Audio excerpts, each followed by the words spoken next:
Welcome to Beardy, Bruce Lee Central. Hey everybody, it's Birdie here. What's going on, guys?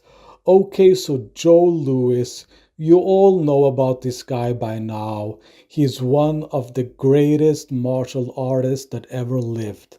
And he trained with Bruce Lee for years, actually.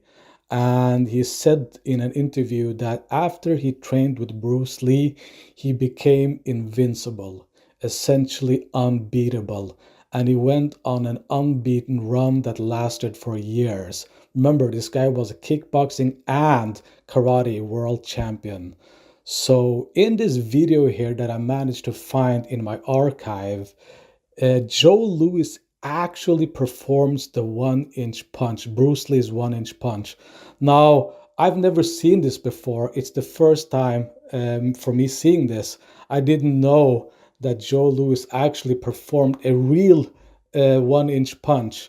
And now we actually have the video. So that's what you're about to see here. And this is a proof of concept for Joe Louis because he's essentially proving what Bruce Lee did in the 60s and 70s with the 1-inch punch, 6-inch punch, 12-inch punch, call it whatever you want, his power punch.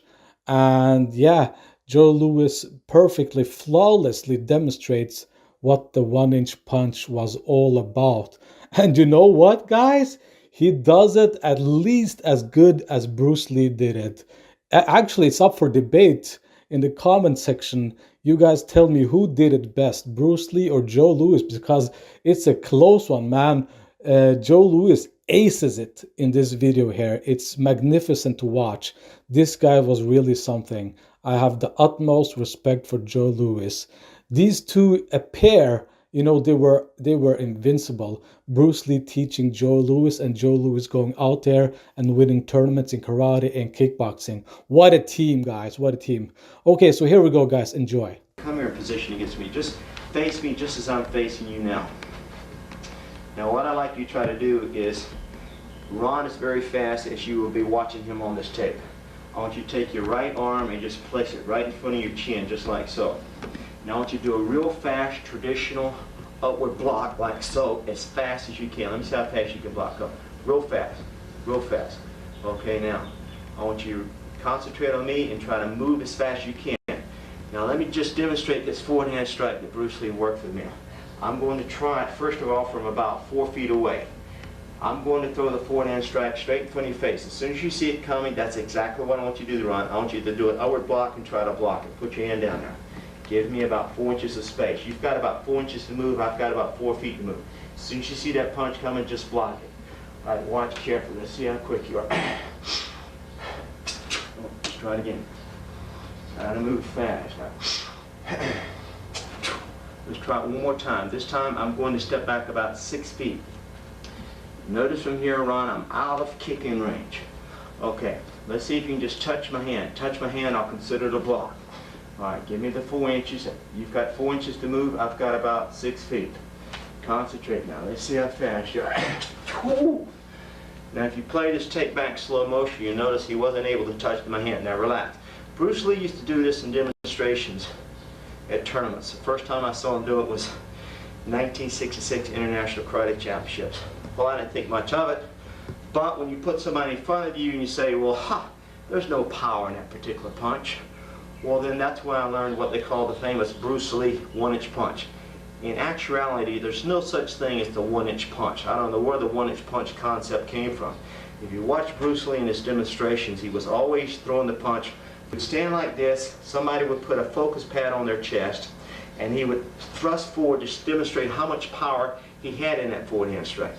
Now let me demonstrate what I'm talking about here. I used to do this in nightclub acts with a telephone booth, and I would always ask the bouncer of the nightclub to come up on the stage and demonstrate. First of all, I would demonstrate to see what kind of speed he had in his punch. Then I would show what kind of speed I had. Then people would say, hey, fine for speed, but where's the power? Now let me show you what I'm talking about, what's power. Ron, grab one of those focus pads. Now watch this for a second. First thing I'm going to do is this. I'm going to take this focus pad, put my feet side by side together. Ron, I want you to square off in the traditional boxing stance or karate stance, and I want you to take your best punch or power punch from the rear side here. He's going to throw a punch with the rear hand, and I want you to hit me dead center of the chest as hard as you can. All right? Now watch. I'm going to take this focus pad. This is about 1.5 inch thick focus pad. I caution you not to try this at home. I'm going to put it flush against my chest. Try not to slide off and hit me in the chin or slide off and hit me any lower, okay? Let's see what kind of power you got in that punch. All right, go for it. All right, notice how far back he knocked me. All right, let's try it again, Ron. I want you to really step in there and put some oomph behind it. All right, as hard as you can. Lay it in. All right, notice again how far back he's driving me with a rear hand punch. Now, Ron is a darn good professional fighter, especially at full contact. He's boxed for a number of years. He's been doing karate for quite a number of years. He's in darn good shape. He's incredibly fast. You get in front of him, if you don't think he's got power, let him hit you. Now, Ron, face me the same way as I was facing you. I want you to put this flush against the center of your chest. Hold it flush now. Okay. Now, what I'm going to do is, instead of hitting with my rear hand, I'm going to instead hit with my front hand. People think you have no power in your front hand. I'm not going to cock my hand way back like this like you did, Ron. Nor am I going to punch and start my punch with a closed fist. I'm going to start with an open hand. I'm only going to punch from this distance. To prove where I'm starting to punch from, I'm going to touch that pad with the tip of my fingers. Now from this point here, all I'm going to do is close the fist and show you what kind of power you can potentially have in that forward hand strike. All right, you ready? All right, hold it tight against your chest, Ron. Hold it tight, hold it tight. All right, keep it. Make sure you keep it vertical. All right, and watch how much power you can get in this type of punch. All right, ready? Notice how much further I drove Ron back than he knocked me back, and I'm only firing a punch from approximately 4 inches away.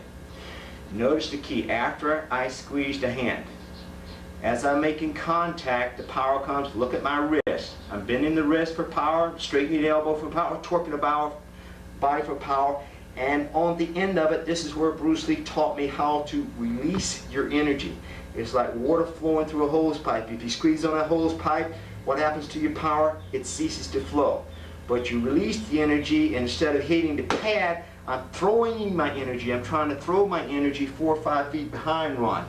And all Ron does is he acts out that flow of energy as I'm making contact. Now, I didn't hit him as hard as I can, but there were days when I used to do this in nightclubs. I would hit men in the chest, big bouncers, people who a week before had knocked somebody clear across the roof of a car in a street fight out in front of the club. And as soon as I hit these bouncers, their feet would completely leave the ground and come up and kick me in the jaw. They would turn flips. I used to knock people back 10, 12 feet, and I'd always have somebody standing behind me. That's the kind of power that Bruce showed me how to get into your punches. So anybody says there's no power in your forward hand strike, there's no power in your front leg, there's no power in your front hand, it's nonsense. You can hurt somebody just as much with the front hand as you can with the rear hand. It's a matter of knowing how to execute the technique properly.